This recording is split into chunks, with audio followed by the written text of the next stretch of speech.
పెండింగ్లో ఉన్న మధ్యాహ్న భోజన కార్మికుల వేతనాలు చెల్లించాలని కొమరం భీం జిల్లా కలెక్టరేట్ కార్యాలయం ఎదుట ధర్నా నిర్వహించారు.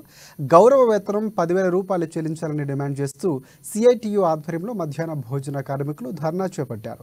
భోజనంలో అందిస్తున్న కోడిగుడ్లకు అదనపు రుసుము, గృహలక్ష్మి పథకం ద్వారా 500 రూపాయలు సబ్సిడీని అందించాలని డిమాండ్ చేశారు. కాంగ్రెస్ పార్టీ అధికారంలోకి వచ్చాక తమకు 10,000 రూపాయలు గౌరవ వేతనం చెల్లించాలని కూడా హామీ ఇచ్చారని గుర్తు చేశారు. ఇక ఇచ్చిన హామీని నెరవేర్చాలని, బకాయి ఉన్న వేతనాలు చెల్లించాలని, అలాగే మెనూ ప్రకారం అందిస్తున్న వాటికి అదనపు బడ్జెట్లు కేటాయించాలని డిమాండ్ చేశారు. మధ్యాహ్న భోజన కార్మికుల పరిస్థితి దీనంగా ఉంది. మారుమూల గ్రామం నుంచి మధ్యాహ్న భోజన కార్మికులందరూ ఇప్పుడు ఇంతవరకు పెండింగ్ బిల్లులు చెల్లించలేదు.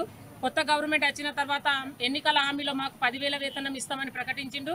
10,000 వేతనం వెంటనే ఇవ్వాలని మేము డిమాండ్ చేస్తున్నాము. తర్వాత గ్యాస్ సబ్సిడీ ఇవ్వాలని, పిఎఫ్ సౌకర్యం కల్పించాలని, యూనిఫామ్ ఇవ్వాలని, మెను ఛార్జీలు పెంచాలని మేము డిమాండ్ చేస్తున్నాము.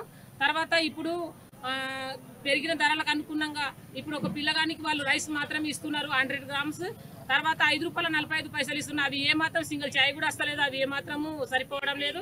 కాబట్టి ఇవి మెను ఛార్జీలు పెంచాలి.